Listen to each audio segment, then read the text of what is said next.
You know that feeling, right? You're stuck on a problem, banging your head against the wall, and then you go for a walk, and boom, the solution just pops into your head. It feels like magic, but is there any real science behind it? Well, that's exactly what we're going to dig into today.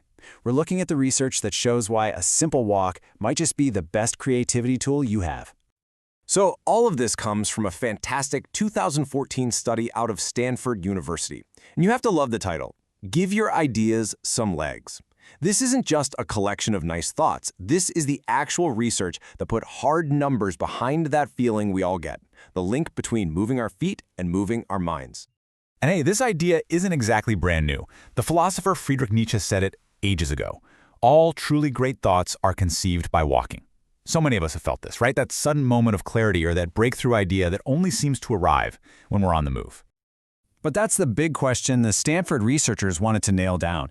Is this just a feeling, a nice poetic idea, or is there something real, something measurable that's actually happening in our brains? They decided to put it to the test.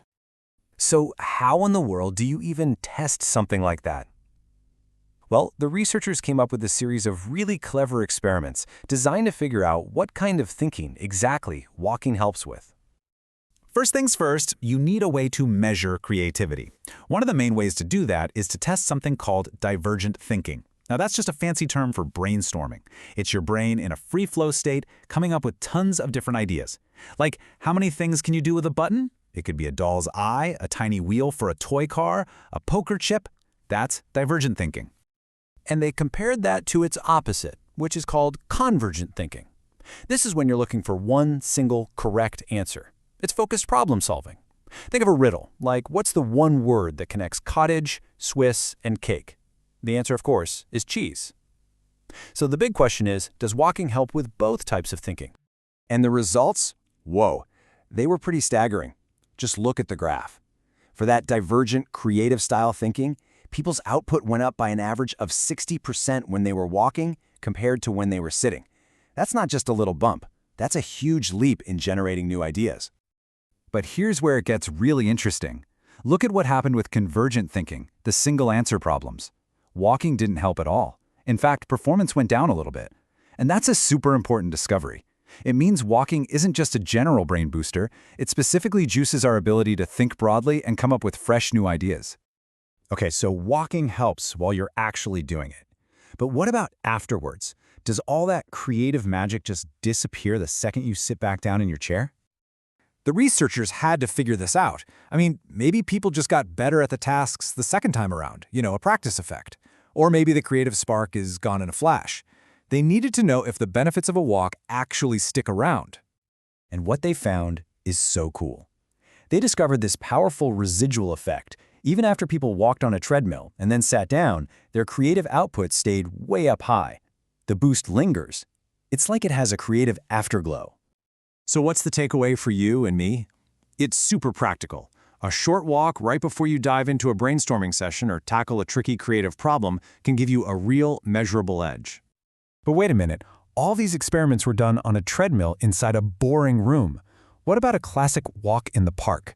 Is the creative kick coming from the walking itself, or is it just the fresh air and all the stuff you see outside?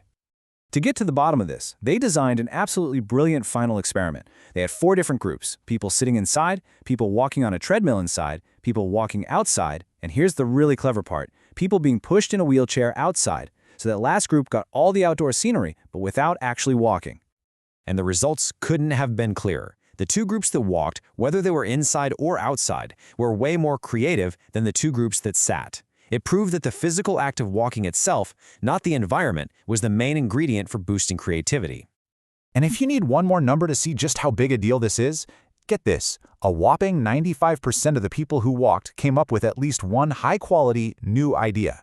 Compare that to only 50% of the people who stayed seated. The difference is just huge. All right, so after following the trail of evidence through all these experiments, what's the final verdict? Let's put all the pieces together. What's so great about this research is that we now know what it's not. It's not just a practice effect. It's not just about being outside in nature. It's not a general boost to every kind of thinking. It's something very specific about the act of walking itself that unlocks our creative potential. So the conclusion is as powerful as it is simple. Walking literally opens up the free flow of your ideas. It's a simple, reliable, and obviously healthy way to get more creative. So the next time you feel stuck, maybe the best thing you can do for your brain is to just get up and give your ideas some legs.